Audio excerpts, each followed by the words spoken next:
Friends, কেমন আছো সকলে? আশা করি সকলে ভালোই আছো। দীঘার আরও একটা মিনি ব্লগ তোমাদের সাথে শেয়ার করতে চলে এসেছে। আর আমি নিজেও জানি ভিডিওগুলো অনেক দেরি করে তোমাদের সাথে শেয়ার করছি। আর এই কারণেই শেয়ার করছি যে আমার মাম্মামের পরীক্ষা ছিল, এই কারণে আমি ঠিকভাবে শেয়ার করতে পারিনি। তো আমরা এটা আমাদের দীঘার দ্বিতীয় দিন ছিল। তো আমরা দীঘার মাছ বাজারে চলে এসেছিলাম মাছ কিনতে। তো আমরা কিনেছিলাম পমফ্রেট মাছ। তো মাছ কেনাও আমাদের কমপ্লিট হয়ে গিয়েছিল। তারপরে আমরা না দীঘার মাছ বাজারটা ভালো করে ঘুরে ঘুরে দেখছিলাম। আর দেখো কত রকমের মাছ বিক্রি হচ্ছিলো। আর এখানে না সবার থেকে যে জিনিসটা আমার খুব ভালো লেগেছে, এখানে না মাছ বাজারে মাছ টাছগুলো খুব পরিষ্কার পরিচ্ছন্ন। আর ওনারা সারাটাক্ষণ জল দিয়ে ধুইছে, এটাই আমার খুব ভালো লেগেছে। দেখো এখানে ইনি বসে বসে এই মাছগুলো, ওনারা কি বলছিল, পাতা চুনো মাছ, যাই হোক ওনার ধুইছে, পরিষ্কার করছে, বলছে আমাদের এইখানে এরকম পরিষ্কারভাবেই মাছ রাখতে হবে। তো দেখো এইখানে এই ঠাকুমার কাছে আমরা মাছটা কাটতে দিয়ে তারপরে আমরা ওসিয়ানা বিচে গিয়েছিলাম। কিন্তু গিয়ে না ওখানে দেখি কিছুই নেই, এখন নাকি ওটা নাকি বন্ধ হয়ে গেছে। এখানে নাকি একটা বাজার মতন বস্তু, সেটা নাকি বন্ধ হয়ে গিয়েছে। তো তবে এখানকার পরিবেশটাও খুব সুন্দর ছিল। তো আমরা তারপরে না এখান থেকে হাঁটতে হাঁটতে গিয়ে আমরা আবার উদয়পুরেই গিয়েছিলাম। তো দেখো এখানে এসে সবাই একটু ফটো তুলছিলাম। তো সবাই এখানে যারা আরও দোকানদার ছিল তারা বলছিল যে এখানে বিকাল টাইমটায় আসলে ভালো হয়। আর আমরা গিয়েছিলাম না দুপুর টাইমে। আসলে না আমরা নিজেরাই ঠিক করে পাচ্ছিলাম যে কোথায় যাব।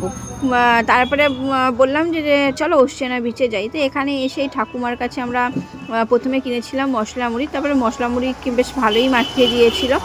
তারপরে নিলাম বেল মাখা নিয়েছিলাম, তারপরে চানা নিয়েছিলাম। তারপরে এই খাবারগুলো নিয়ে আমরা গুটি গুটি পায়ে আবার হাঁটতে হাঁটতে চলে গিয়েছিলাম উদয়পুরে। তো দেখো আমার মশলা মুড়িটা না একদম আমি সিম্পলে মাখিয়েছিলাম। ওই ঠাকুমাকে বলেছিলাম যে তুমি সিম্পলের মধ্যে মাখিয়ে দাও, বেশি কিছু দেবে না। আর মশলা মুড়িতে না ঠাম্মা অনেক কিছু দিচ্ছিলো, বেশ ভালোভাবে মাখিয়েও দিয়েছিল।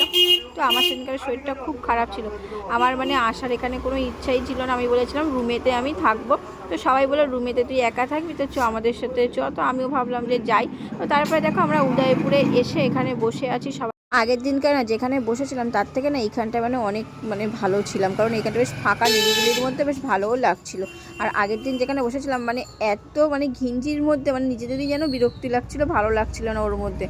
তো এখানে দেখো বসে আছে। আর আমরা না একটু সমুদ্রের কাছাকাছি গিয়ে বসবো বলেছিলাম। তো যে আমার যার কাছ থেকে এগুলো নিয়েছিলাম ভাড়া, তো সে বললো যে দাদা এখানে তোমরা বসো, এক্ষুনি দেখো সমুদ্রের জল চলে আসবে। তো সত্যি কথা কি বলবো, 5 মিনিটের মধ্যেই সমুদ্রের জল চলে এসেছিলো আমাদের পায়ের কাছে। বেশ ভালোও লাগছে দেখো সমুদ্রটা।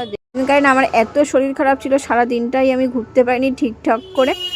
বেরিয়েছি হয়তো ঠিকই কথা, কিন্তু শরীর এত খারাপ লাগছিল যে মনই ছিল না, সেভাবে ঘুরতে পারিনি। তো তারপরে আমরা সবাই মিলে পরের দিনকারে বাড়ি চলে এসেছিলাম, আর কোনো ভিডিওও করতে পারিনি। তো আজ ভিডিওটা এই অবধি, নেক্সট মিনি ব্লগে দেখা হচ্ছে। সবাই সুস্থ থেকো, ভালো থেকো, টাটা।